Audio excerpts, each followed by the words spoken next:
o Senhor diz: eis que entrarei e cearei com ele, ele comigo, e ele, meu amigo, será. Aleluia. Tem alguém que quer ser amigo de Jesus aqui? Amém. Aleluia. Glórias a Deus. Muito obrigada.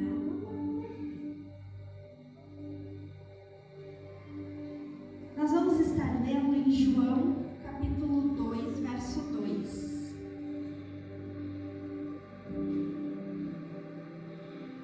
João, capítulo 2, verso 2. Vamos ler todos juntos a palavra do Senhor. Amém? Diz-nos a palavra: Jesus e os seus discípulos também haviam sido convidados para o casamento. Aleluia! Glórias a Deus. O livro de João, no capítulo 2, ele começa a falar de um casamento. E o casamento, na época, lá dos costumes hebraicos, lá do povo judeu, não o nosso aqui. Mas o casamento naquela época durava de 3 a 5 dias. E tinha alguns rituais, tinham algumas celebrações, e o povo ficava celebrando, e ficava dias e dias ali comemorando. Então o casamento, ele precisava, em primeiro lugar, de um preparo.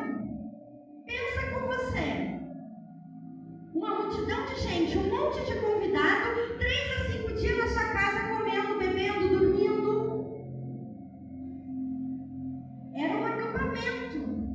Ficavam dias comemorando. Então precisava de um preparo, precisava ter uma organização muito boa, porque o casamento iria demorar, iria ser dias festejando. E Jesus, ele foi convidado para aquele casamento. E Jesus, os discípulos, eles estavam lá, comemorando. E de repente, o que aconteceu? Termina o vinho.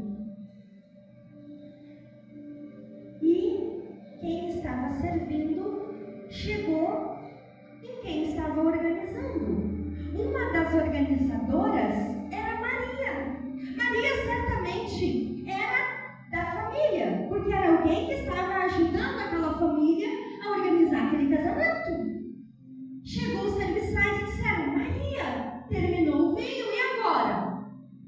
E o casamento estava na metade. O que nós vamos fazer? Pense você.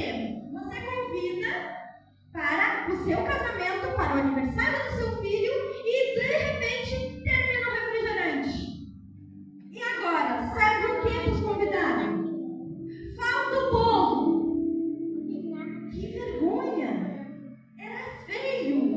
Aquele casal, aqueles noivos seriam envergonhados, porque faltou um preparo, eles calcularam mal. Quantas vezes nas nossas vidas a gente calcula mal? Quantas vezes falta preparo? Falta a gente pensar um pouquinho melhor, a gente planejar um pouquinho melhor, né? Quantas vezes a gente acha que vai dar certo e não dá? E foi isso que aconteceu. Só que Maria sabia que Jesus estava na festa. Ela conhecia o seu filho. E ela disse: Jesus, terminou o vinho. Jesus disse: não é chegada ainda a minha hora. Mas qual filho não atende um pedido de uma mãe, né? E lá Maria chegou para os serviçais e disse: façam tudo o que ele mandar. Jesus pegou, entrou na cozinha e mandou: peguem essas talhas que tem aí e encham de água. Agora pensem comigo, não tinha água encanada. Que água que eles vão tirar? Da onde que eles vão tirar água para encher as talhas? Só tinha água do lavatório. Encheram com a água que tinha. Pega qualquer água e enche. Eles obedeceram. E aí Jesus mandou, olha, vamos ler, João 2:9. capítulo 2, 9. Jesus disse: vai lá e serve e leva para o chefe. E o encarregado da festa provou a água que fora transformada em vinho, sem saber de onde esta viera, embora os serviçais que haviam tirado a água soubessem disso. Então chamou o noivo, verso 10, e disse: todos servem o primeiro e o melhor vinho, e depois que os convidados já beberam bastante, o vinho inferior é servido. Você, porém, guardou o melhor até agora. 11. Este sinal milagroso em Canaã da Galileia foi o primeiro que Jesus realizou. Revelou assim a sua glória e os discípulos creram nele. Aleluia! Amados, Jesus pegou aquela água que não servia mais para nada e transformou em vinho. E o vinho, dentro do casamento, significa alegria. Sabe o que Jesus quer fazer na tua casa? Ele quer pegar tudo aquilo que está errado, tudo aquilo que não serve para nada e transformar em alegria. Em novos dias. É isso que o Senhor quer fazer na tua vida hoje. Mas para isso Ele tem que ser o teu convidado. Se Ele não estiver dentro da tua casa, nada vai mudar. Tudo vai continuar igual. A tristeza, a discórdia, a falta, a escassez, vai continuar tudo igual. Mas quando Jesus entra, Ele pega tudo aquilo que não serve, que a olhos humanos não serve para nada, e transforma em vinho. E vinho, nesse contexto, é alegria. Então, em primeiro lugar, o primeiro milagre que Jesus faz é num casamento. É para nos chamar a nossa atenção, o quanto é importante a nossa família. O quanto é importante nós investirmos no nosso matrimônio. Jesus não operou o primeiro milagre num casamento em vão. É para chamar a nossa atenção. Aleluia. Glórias a Deus. Há uma importância muito grande de convidar Jesus. Às vezes nós pensamos, nós nos preocupamos com tudo, menos em ter Jesus. Nós nos preocupamos com o que vamos comer, com o que vamos vestir, nós nos preocupamos com a escola das crianças, nós nos preocupamos com a guerra, lá com o navio que não está passando, que tem que pagar pedágio, que vai aumentar o preço do petróleo, nós nos preocupamos com tudo, menos em convidar Jesus. Vem, Jesus, vem comigo, resolve tudo. Sabe essa crise que está lá fora? Não vou participar. Não vou. Sabe por quê? Meu Pai é o dono do ouro e da prata. E Ele disse que aqueles que confiam nele viverão dias de abundância, dias novos, dias fartos. Aleluia! A palavra do Senhor, ela nos diz: olhai vós para as aves do céu, que não semeiam, não ceivam, e o Senhor as alimenta. Não valei vós mais do que elas? Olha os lírios do campo. Nem Salomão, com toda a sua riqueza, se vestiu com tamanho esplendor. É o Senhor que nos veste, é o Senhor que nos alimenta, é o Senhor que multiplica. Aleluia!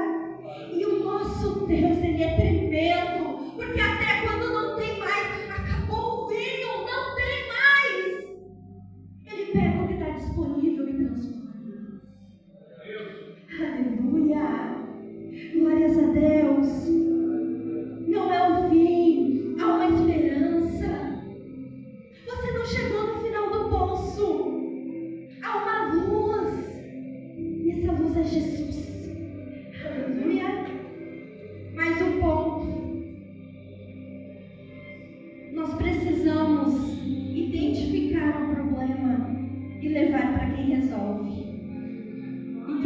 resolve é Jesus. Às vezes, nós ficamos com um problema de estimação. O problema está ali. E a gente não quer resolver. E a gente fica alimentando aquele problema. E fica criando, e fica aumentando. É ruim pedir perdão, eu não gosto. Mas às vezes preciso. Fazer o quê? É brabo dizer, eu errei. Mas às vezes precisa dizer, me perdoa, meu amor, eu errei. E às vezes a gente precisa ouvir também isso. Mais do que eles, né? Então, meus queridos, amados, não cultive problema, cultive bênção. Enquanto você não apresenta o problema para Jesus, você continua lutando. Quando você entrega para Jesus, Ele resolve. Mas não tem como resolver, terminou o vinho, tem que colher a uva, tem que esmagar, tem que pisar, tem que deixar fermentar, demora, não tem vinho, não tem um mercadinho da esquina para comprar, nós temos no meio do deserto, não dá, não tem aonde buscar. Jesus transforma o que tem disponível em vinho, traz de volta a alegria, esconde a vergonha, te exalta porque o vinho ainda é melhor, é mais saboroso do que foi servido até aquele momento. É isso que Jesus faz. Pensa comigo. No meio da festa, o que era para ser uma celebração vira um desastre. Mas Jesus estava lá. Aleluia, glória a Deus. Oh, glória a Deus. Obediência gera milagre. Aqueles serviçais, eles obedeceram. Embora parecesse louco, embora parecesse que não era algo para ser feito. Como assim a gente vai encher de água que nem limpa é e ainda vai servir? Como? Eles obedeceram. Obedece sem questionar. O Senhor está mandando fazer? Faz. O pastor chamou 6 horas da manhã. Vem, ora. Obedece. Porque quando Deus manda fazer, Ele cumpre. Aleluia. Se o Senhor te mandou, não precisa ter medo. Ele se responsabiliza. Para finalizar, a transformação ela nunca vai acontecer pela metade. Ela é sempre total. O Senhor ele não vai dar uma melhorada na tua casa. Ele não vai dar uma ajeitadinha.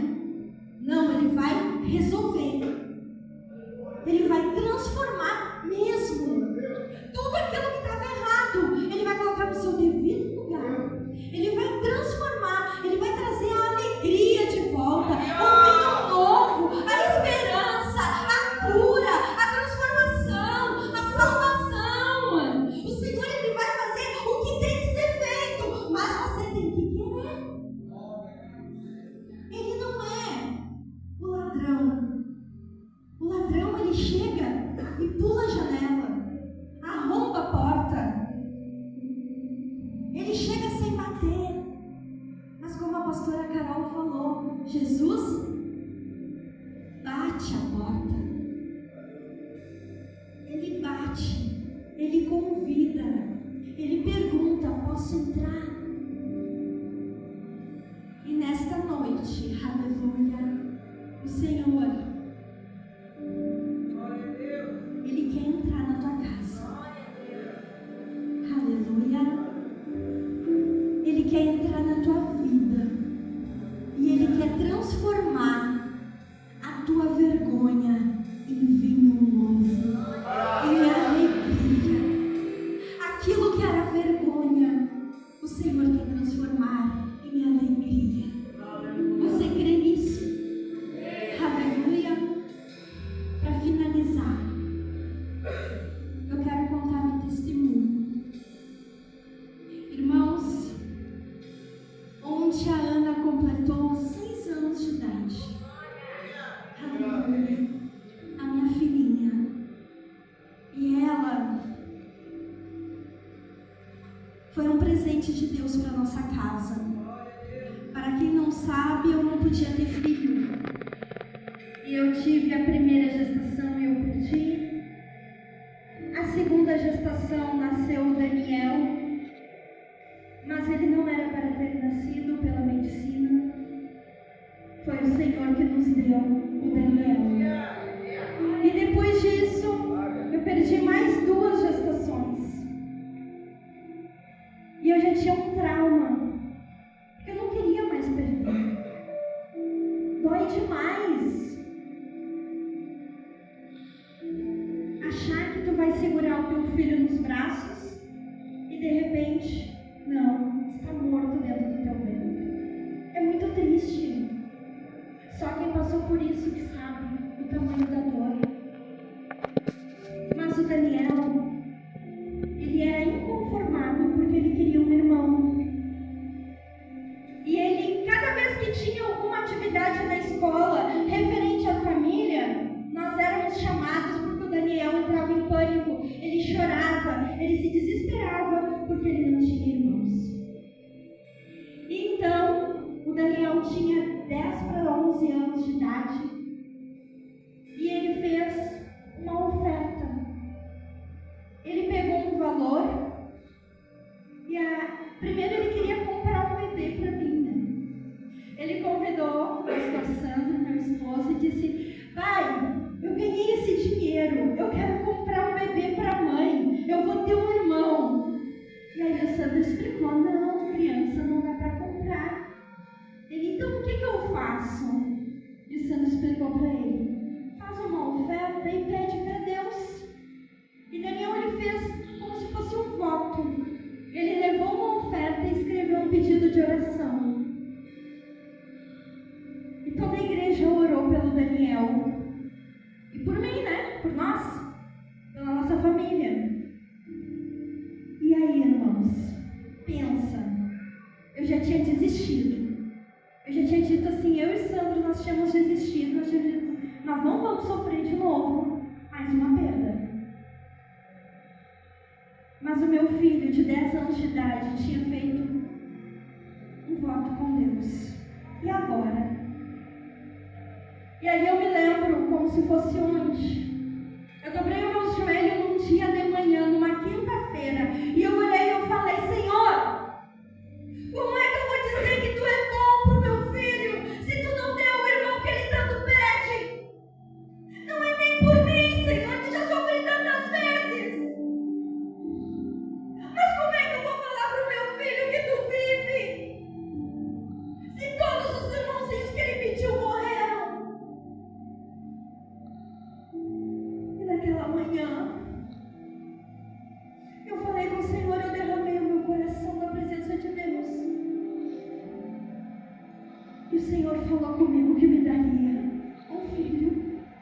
E quando eu cheguei no culto, a pastora que estava pregando, minha mãe, a pastora Nádia, ela me chamou na frente. E sem saber da oração que eu tinha feito, sem saber de nada, ela disse para mim: hoje de manhã, quando tu dobrou os teus joelhos no teu quarto, eu ouvi o que tu falou. E agora, pede o que tu quer, do jeito que tu quer, que eu vou te dar. E aí eu pedi que eu queria a minha menina. E nasceu. 9 meses depois nasceu a Ana. E disso já se passou 6 anos. E tá aqui ela, forte, saudável. Só não pedi teu sapeca. Esse veio de brinde. Então eu quero dizer para você, por mais difícil que seja, mesmo que pareça impossível,